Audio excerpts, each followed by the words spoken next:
In this video, we revisit the memory hierarchy to cover some aspects that are specific to multi-threaded execution, and maybe more specifically the x86 memory model under concurrency.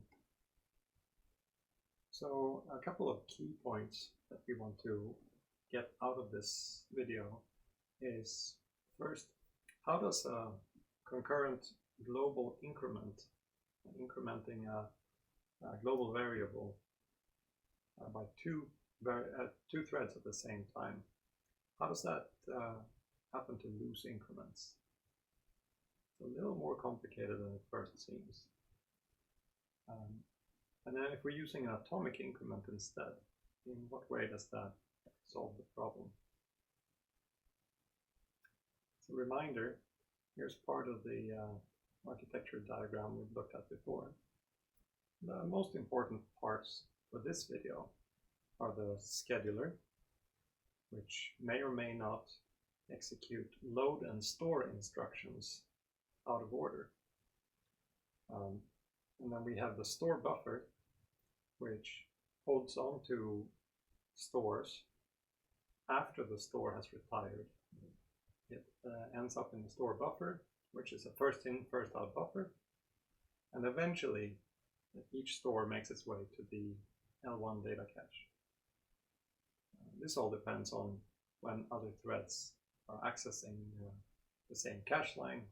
It may take quite a while before the cache line ends up in our L1 data cache, so we can retire, or so we can drain the store buffer. Right, so what's going on here? Stores. Stores are guaranteed to be issued and visible in order. So all stores are totally ordered on the x86 architecture. This is really nice because you can do things like fill in a struct with some work that needs to be done, and then set a flag saying the struct is ready, and you can trust that on the other end the reader will not see the flag is ready before all of the writes to the struct are done. Moreover, stores can't reorder with previous loads. It doesn't matter what those loads do, or if there's any dependency between the load and the store. There's an order dependency there. You can't run your store before you run the load. Stores retire as soon as they reach the store buffer. So after that, we're committed. Whatever the store meant to do will happen, but it may take a while before the store buffer actually drains into the appropriate cache lines. And the store buffer is first in, first out, so there's no changing the total store order just because it takes a little while. It might just hold up all the stores for longer if you have one cache line that's difficult to access. And these stores, they only leave the store buffer when the cache line is available and is in exclusive mode. So all the other cores have already said that they no longer have a copy of this cache line. Then we can write to it. Now we have exclusive access to the cache line.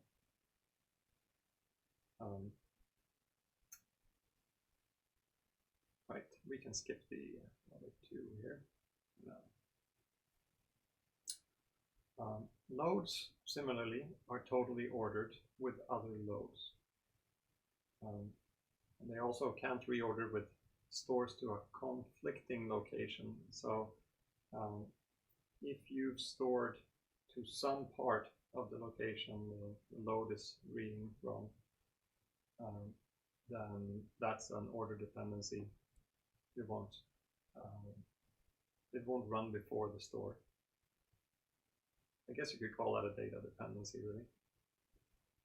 But they can run before an earlier store to a non-conflicting location. So you might store to one byte, to one variable, set that one to true, and then you load something from another variable. That load could actually happen before your store happens. or at least That's how it's going to look in the final outcome of the program. And this can be very confusing, quite obscure, something we'll look at in a little more detail. And finally, there's atomic operations. Atomic operations, they always include a load and a store and some sort of operation in between. The most common ones are compare and exchange, load a value, compare it against some immediate, and then potentially store it. And there's atomic increment, load a value, incremented by 1, store it back. So atomic operations, they're quite different. They only retire when the store buffer is actually drained, so they can take quite a while. However, atomic operations are serializing, meaning they may not execute before any operations that were before it in the instruction order, and no instructions after the atomic operation may execute before the atomic operation. Right. So, and moreover, they hold on to cache line until the instruction retires. So we load a value, we operate on the value, but the cache line remains on this core until the operation is finished, and then we release the cache line. So atomic operations are quite restricting. So how does global plus plus, when we're incrementing a global variable, how does that actually end up losing increments? There are a couple of explanations for this. One applies even without caches. So if you just think of processors operating directly, or cores operating directly on the memory bus, we might load a value from global memory. It sits in a register. A copy of the value now sits in a register. We add 1 to it, and then we store it back to our global memory address. Of course, the problem is we're operating in copy. The copy in RAX here isn't necessarily an up-to-date version of global. While we were doing the adding, someone else may have written their changes to global, which we then overwrite with our copy, and that's where we lose some updates. There's another explanation too, and that applies to these more complex cache hierarchy and out-of-order execution architectures. So in this situation, our load from global doesn't even come from memory. It comes from our store buffer. This value is almost independent of what other cores are doing. It's basically just what we wrote to the store buffer just before. And that can keep going for a while. We load from the store buffer. It's also called a store forward. We add to that value, we store it back to the store buffer, and then go and load it again. It's not going to load a new value until the store buffer has been drained, and that only happens when the cache line actually makes it to our L1 cache. It's not really holding up this execution. Right, so 2 explanations there. So how does an atomic increment prevent losing these increments? Well, an atomic increment expands into 3 micro-operations. They load, they add, and the store. So the load, it doesn't actually finish or even start really until the cache line appears in L1. And it needs to be in exclusive mode. So now nobody else has a copy of this cache line. It then holds on to it. It sets a bit, I suppose, in the cache saying this one cannot be moved to a different core. And now we just execute our operation, our next micro operation, the increment, as one would expect. And store it. In a normal store, it appends the store instruction to, or whatever we want to store, to the store buffer. And then we wait for the store buffer to drain. There may be other things in the store buffer. And of course stores have to go in order. So we just wait until the store buffer is drained completely. And that's when the store micro operation finishes and allows the cache line to leave the L1 cache. So here the operation on this one cache line is exclusively happening on our core until we release the cache line, and then it becomes available to another core to do the same thing. Many of them may have a load micro op lined up. They're all waiting for the cache line to appear in their L1 cache. There's some other operations too. They're called mfens, sfens, and lfens. These are not atomic operations, but they also affect the ordering of instructions. So there's of course the program order operation. Normally, instructions can execute sort of out of order as long as data dependencies are met within a window of some 100, 200 instructions, depending on the machine. But mfens instruction prevents all out of order execution of loads and stores. So in this case here, without an mfens, we have a thread writing to a variable 1, writing a 1 to a variable ready, and then reading another variable steady into its local register A. So you have another thread writing to a variable steady, and then reading ready to its local variable or register B. So thread A writes to ready, reads from steady. Thread 2 writes to steady, reads from ready. The guarantees of the processor say that stores will not be reordered with each other. Loads will not be reordered with each other. Unfortunately, that's within one thread. So here we have one store and one load.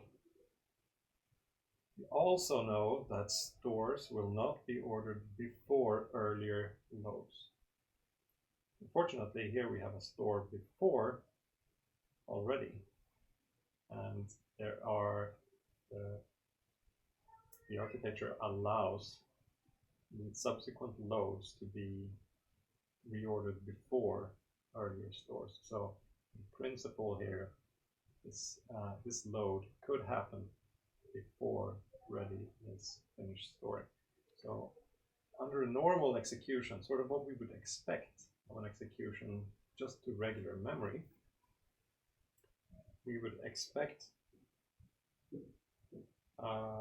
the ability to order these sequentially to explain an outcome. So for example, we could say maybe thread 1 runs first, and thread 2 runs. In that case, A here would read a 0 from steady, and B would read a 1 from ready. This ran first and then this ran. It's one feasible execution of ordering of all the operations. If they're all operating on memory, the memory bus serializes all the operations. You would expect the execution to be serializable. Okay, so given that, we could also expect from that they run at the same time, ready and steady are both assigned, and then we read from steady and ready. In that case, we would expect to see 1 in both A and B. If thread A ran first, both operations first, and then thread 2, both operations, we would expect to see this outcome here. A is 0 and B is 1, because that one fast, and vice versa. We wouldn't really expect to see this value. We wouldn't expect to ever see both A and B being 0, because there isn't an ordering, there isn't a way we can interleave these lines to get that result. Unfortunately, the Intel architecture does allow that. So to avoid that, we can use an mfence. In this case, we put an mfence instruction here and an mfence instruction here. Then these reads will no longer be reordered with these earlier stores, and we'll always get a sequentially consistent execution of this program.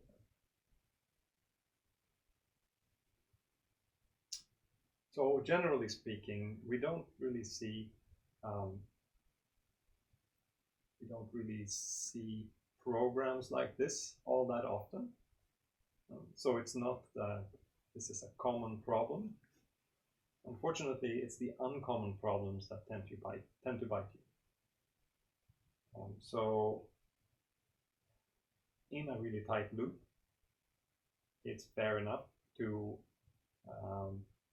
try to do sort of ad hoc synchronization between threads. We could call that, or ad hoc communication between threads we have here, but really only in a tight loop. Generally speaking, whenever we're accessing shared variables, in this case the ready and the steady variables, we should hold a lock that protects those variables. It could be 2 locks, could be 1 lock, but the access for shared variable should be protected by a lock. In this case of this program, the lock doesn't really do much in terms of the assignment here, because assignment is atomic anyway. Atomic in the sense that you don't get a half of a 1 stored to this value ready variable. But there's something more to it, like the ordering. If we acquire a lock around this, then we get the serializing effect of the atomic operation, which prevents the reordering from happening. So it kind of looks a little unnecessary if you just think about atomic assignment. But if you think about memory ordering as well, then the lock does make sense. It isn't free though. These things can get expensive. So if your profiling shows that this loop is where we should spend our time on optimizing, then you might consider dropping the locks and thinking carefully about memory consistency without locks. There are a couple of other instructions too, sfence and lfence, and this gets even more obscure. mfence is not so obscure, but sfence and lfence, those are quite obscure. Sfence orders only stores, and lfence likewise orders only loads. But as we know, the architecture already guarantees that stores are ordered and loads are ordered. So what gives? Well, there are some special instructions. The most common one, or what I'm most familiar with, is this non-temporal stores. So you can, with a move nt, you can load from memory bypassing the cache. It doesn't end up in a cache line. Or you can store to memory, also bypassing any cache coherence protocol. So you basically end up overwriting whatever other cores are doing in this cache line. movent is a very exotic instruction.